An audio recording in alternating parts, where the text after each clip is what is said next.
Students, I am Harpreet Singh, biology coach.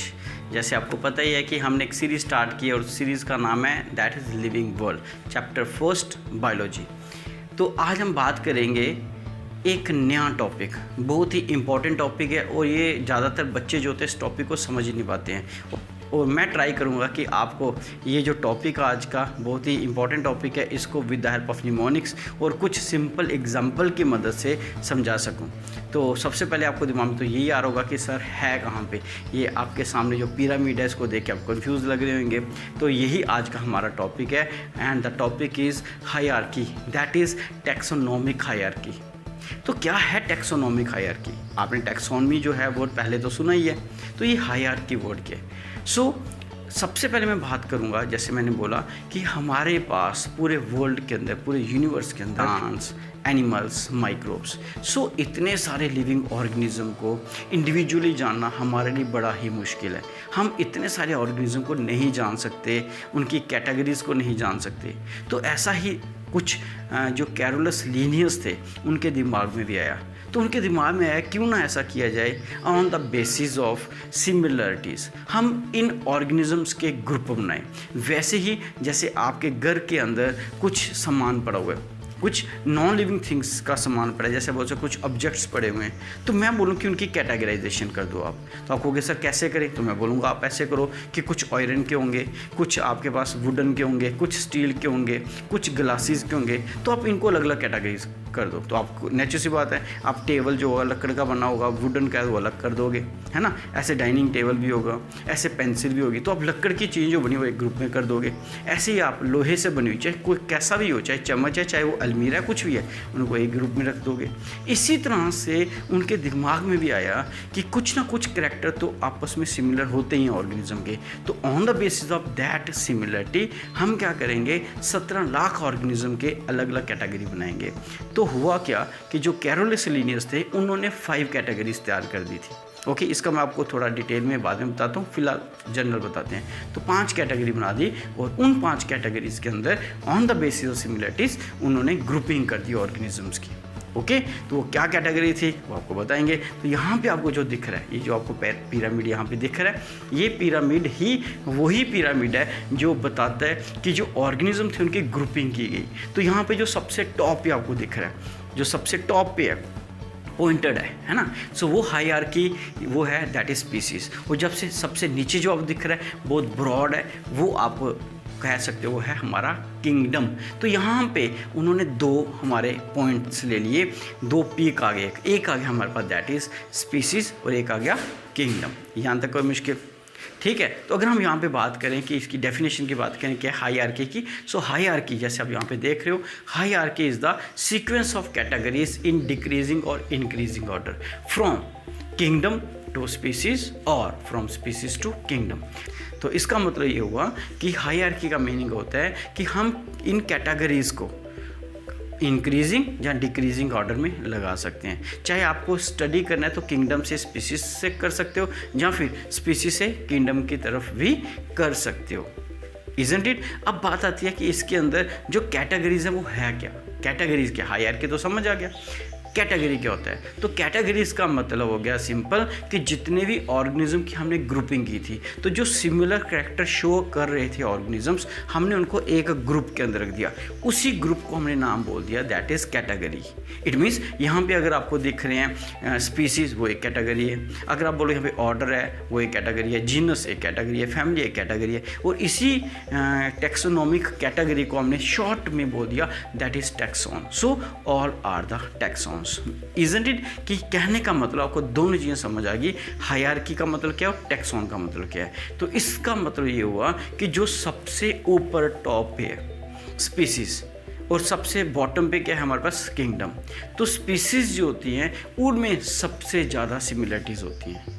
और जैसे जैसे हम स्पीसीज से जीनस फिर आगे आगे बढ़ते आएंगे, क्लास, फाइलम, ऑर्डर वगैरह, तो वैसे वैसे क्या होता है कि वो डिफरेंसेस भी बढ़ना शुरू हो जाएंगे। इट मीन्स जितना जितना हम किंगडम से स्पीसीज की तरफ आएंगे उतने सिमिलरिटीज़ बढ़ेंगे, और जितना स्पीसीज से हम किंगडम की तरफ जाएंगे उतना ही हमारा डिफरेंसेस बढ़ेंगे। क्योंकि किंगडम के अंदर, मान लो एनिमल किंगडम की बात करते हैं, तो एनिमल किंगडम के अंदर दुनिया के सारे एनिमल्स आएंगे, उसमें वेल भी आएगी और उसमें एलिफेंट भी आएगा।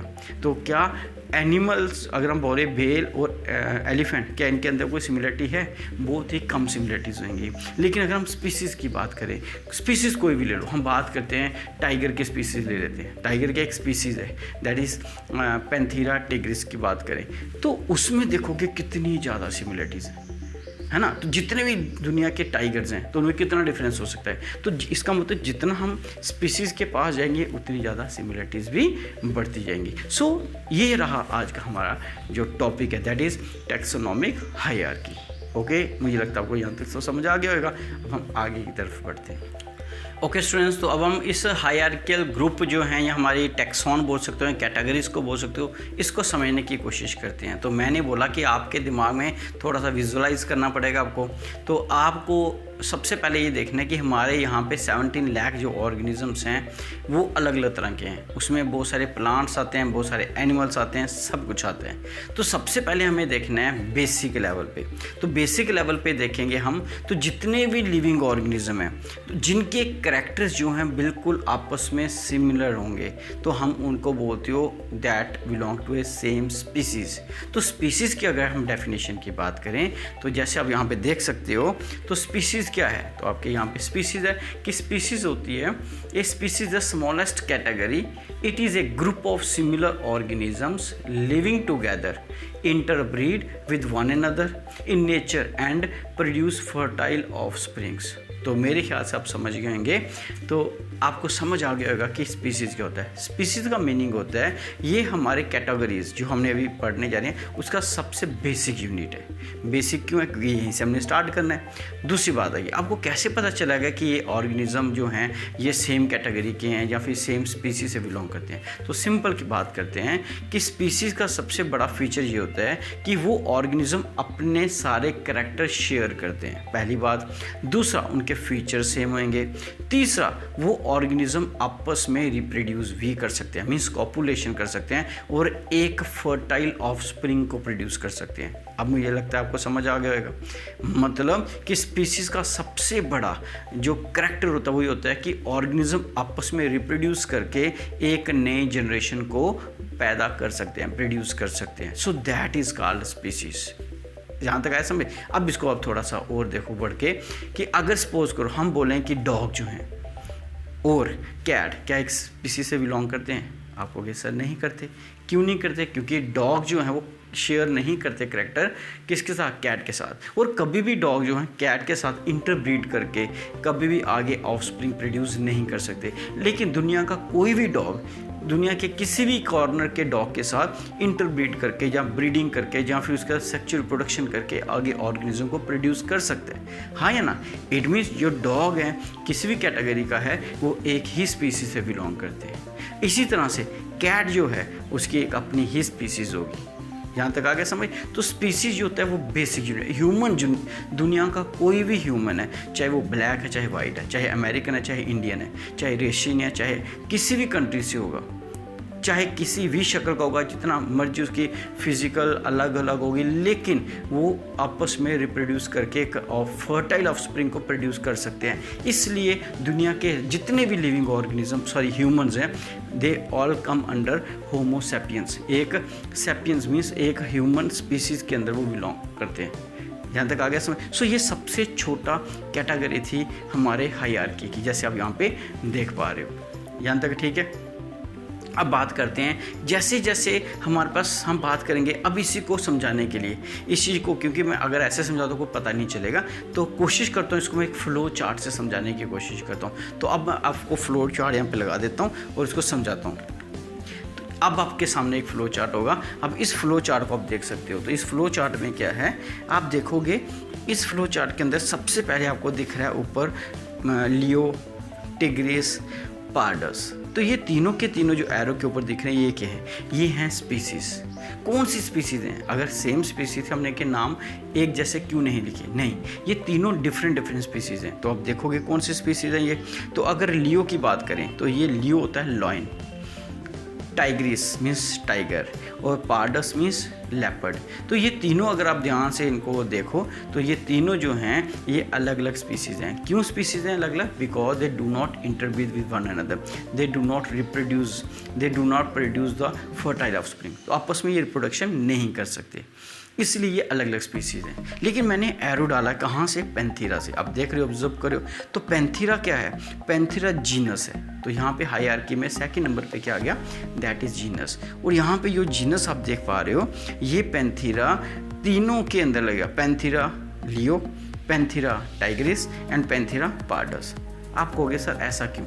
अगर ये तीनों अलग अलग थे इनको क्यों एक कैटेगरी में रखा? क्योंकि लाइन, टाइगर और जो लेपर्ड है, इन तीनों के एंसेस्टर जो हैं, पूर्वज जो हैं वो एक ही थे। बाद में इनके लाइन ऑफ एवोल्यूशन में चेंज आ गया। कुछ चेंज आने के कारण या रिप्रोड्यूस नहीं कर पा रहे, लेकिन कभी ना कभी ये एक थे। इसलिए पैंथेरा जो था वो अब किसके अंदर आ जाएगा? सॉरी, लियो, टिग्रिस और पार्डस, ये तीनों एक ही जीनस के अंदर आ जाएंगे, दैट इज़ पैंथेरा। तो दो चीज़ें क्लियर होगी कि जब इन ऑर्गेनिज्म के करैक्टर सेम होते हैं तो अगर आप इनको देखोगे इनके बहुत सारे करैक्टर जो होते हैं वो सिमिलर होते हैं। इसलिए इन तीनों को एक जीनस के अंदर डाल दिया क्योंकि ये सिमिलरिटी थी। ओके, तो उसको डाल दिया एक जीनस के अंदर, उस जीनस का नाम है दैट इज पैंथेरा। ओके, अब हम आगे बढ़ते हैं थोड़ा।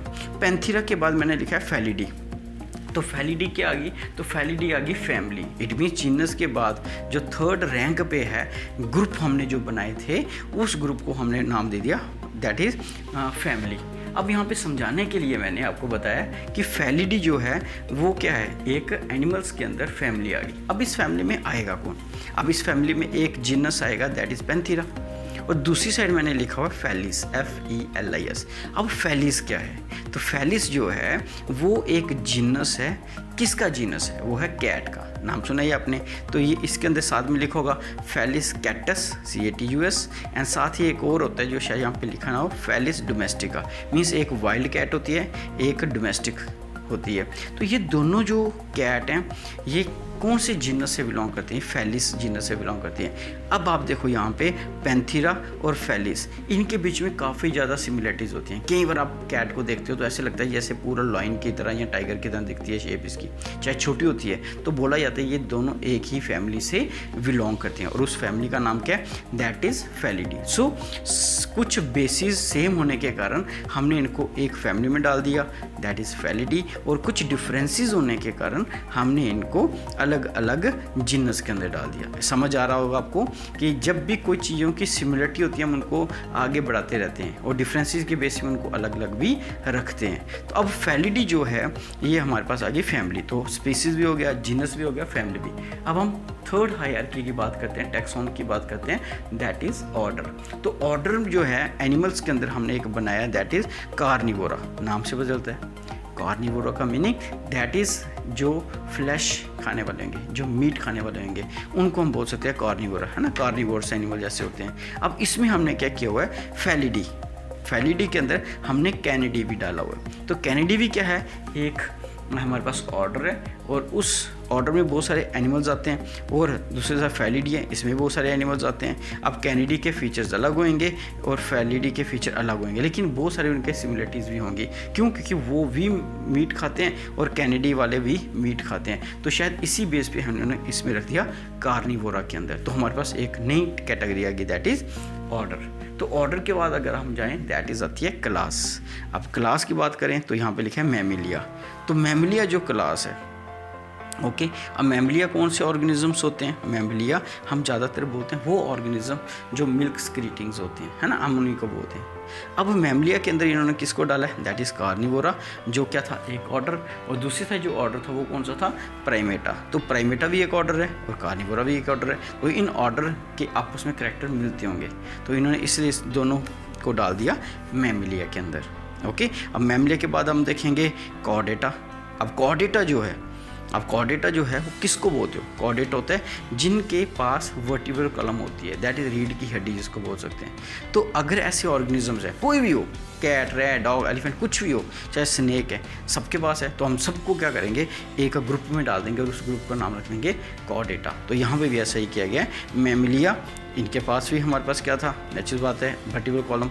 और एब्स है ना, रिप्टाइल्स, एम्फीबियंस, इन सब के पास भी ऐसे ही फीचर होते हैं। तो बड़े सारे डिफरेंसेस भी होंगे, लेकिन कुछ एक दो फीचर्स के कारण हमने उनको डाल दिया किसके अंदर, कॉर्डेटा के अंदर।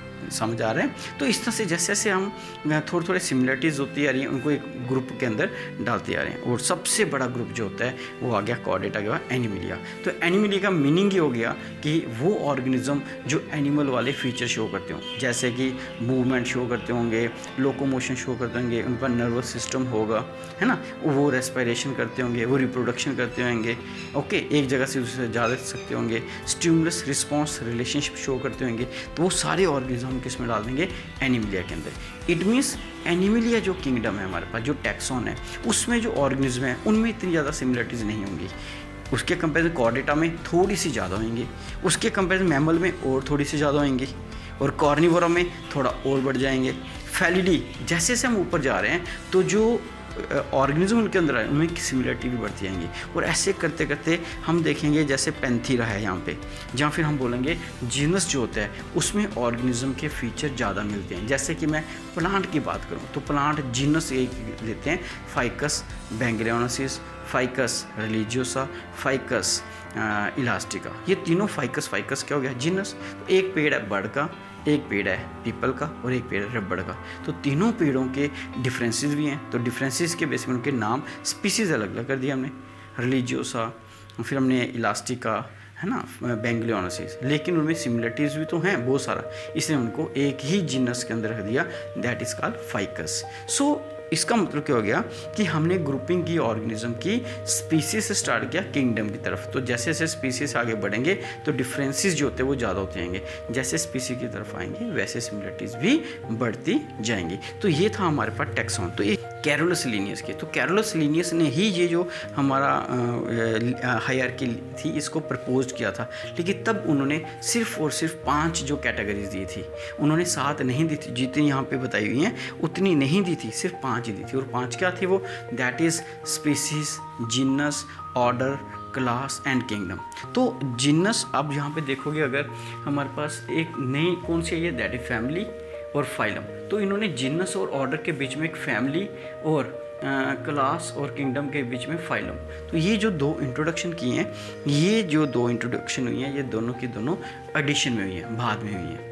तो इट मीन्स प्रपोज उन्होंने किया, लेकिन कुछ ना कुछ नई एडिशन भी होती हैं ताकि हम ज़्यादा से ज़्यादा ऑर्गेनिज्म को क्या कर सकें, अरेंज कर सकें, ज़्यादा से ज़्यादा ऑर्गेनिज्म को इसके अंदर ला सकें।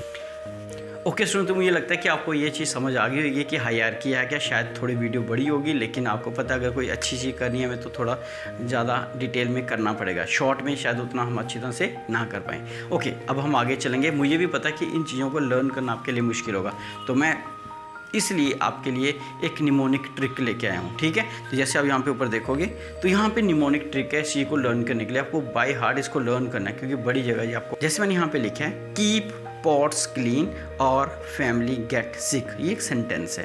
तो इस सेंटेंस का मीनिंग है कि आपको पॉट को साफ रखना है, अदरवाइज़ क्या होगा, आपकी जो फैमिली है वो बीमार पड़ जाएगी। तो यहाँ पे अगर आप ध्यान से देखोगे तो मैंने एरो डाले हुए हैं। तो कीप का मीनिंग क्या हो गया, किंगडम, पी का मतलब फाइलम, क्लीन का सी का मतलब क्लास, ओ का मतलब ऑर्डर, एफ का मतलब फैमिली, जी का मतलब that is genus and S का मतलब सिख। तो ये भी कर सकते हो। इसके अलावा अगर आपको ये समझ आता है ठीक, नहीं तो आप ये भी एक और। तो यहाँ पे अगर आप देखोगे एक और मैंने यहाँ पे लिखा है, some girls from our class play karate, है ना। तो एक सेंटेंस भी बन गया, दिस इज कॉल्ड निमोनिक। अगर आप ये लर्न कर लो कि हमारी क्लास के कुछ गर्ल्स हैं वो कराटे खेलती हैं, some girls from our class play karate. तो यहाँ पे साथ में आप देखोगे ऊपर, तो इनके मैंने साथ में लगाया हुआ है कि इसका मीनिंग क्या है। सो ये सिंपल वे है आपको लर्न करने का, दैट इज़ कॉल्ड निमोनिक्स। तो मैं हर एक वीडियो के अंदर कुछ ना कुछ थोड़ा बहुत निमोनिक्स का भी बताता हूँ, ताकि आपको खुद अपनी निमोनिक्स तैयार करने हैं। हो सकता है कि ये भी हमने कहीं से लिए हों। तो आपको क्या करना है, अपनी खुद की निमोनिक्स तैयार करनी है, उससे आपका इंटरेस्ट भी बढ़ेगा बायो के लिए, है ना। इंटरेस्टिंग सब्जेक्ट तो ये और इंटरेस्टिंग बनाना है, क्योंकि जैसे जैसे हम आगे चलेंगे हो सकता है कि कुछ टॉपिक जो है हमारे थोड़े से बोरिंग भी हों, लेकिन हमें उसको इंटरेस्टिंग भी बनाना है, तो वो ऐसे ही बनाएंगे हम। तो ये था आज का हमारा, दैट इज़ हायरार्की है क्या, टैक्सोनॉमिक हायरार्की क्या है और टैक्सॉन्स क्या होते हैं, किस तरह से हमने इनको अरेंज किया हुआ है। ओके, तो ये विद एग्जांपल मैंने आपको समझाने की कोशिश की।